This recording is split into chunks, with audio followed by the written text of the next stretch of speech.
Ang ating garden ay laging may pagbabanta ng pag-atake ng peste. Pero sabi nga, ang peste ay kasama na sa balancing sistema ng kapaligiran. May mga nagsasabi na ang peste ay simbolo ng isang ligtas at natural na paligid. Pero kung hindi natin naagapan ang pagdami nila, malamang walang matitira sa ating mga tanim. Wala tayong aanihin. Kaya narito ang isang uri ng pestisidyo na madaling gawin upang mapigilan ang pagdami o pag-atake ng whiteflies, aphids at mealybugs at iba pang peste na may malalambot na katawan. Maghanda ng isang bulb ng bawang, balatan at hiwain ng maliliit.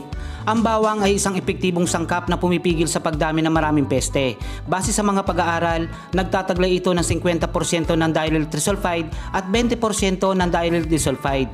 Ang mga ito ay antibacterial at antifungi.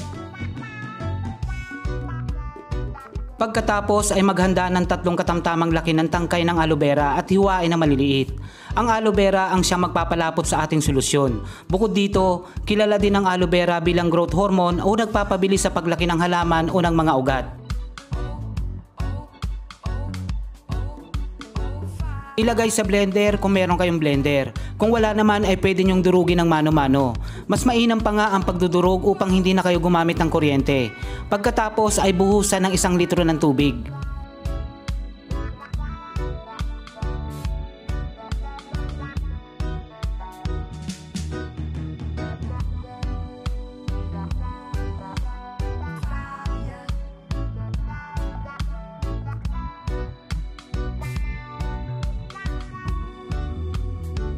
Tiyakin na napino ng maigi ang lahat ng sangkap. Pagkatapos ay salain at isalin sa panibagong lalagyan.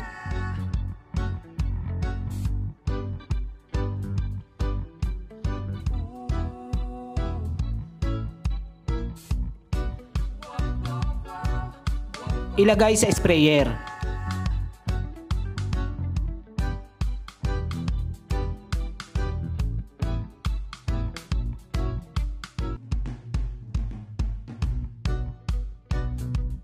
Ngayon ay mayroon ka ng aloe vera at garlic pesticide. I-spray sa mga parte ng halaman na kinakitaan ng peste. Pwede ito sa lahat ng halaman, gulay man o ornamental. Gawin ito sa hapon o bago lumubog ang araw dahil sa mga oras na ito, kadalasang nakatambay ang mga peste sa mga sanga at dahon. Sapat na ang 1 beses sa 1 linggo ang paggamit nito hanggang sa tuluyang mawala ang mga peste. Panatilihin ang ligtas na pagugulayan sa bahay. Marapat lamang na gumamit tayo ng mga natural na solusyon upang manatiling malusog ang ating mga tanim at ang ating sarili. Ito po si Kuya Don at sana ay may natutuhan kayo. Maraming salamat sa inyong panonood.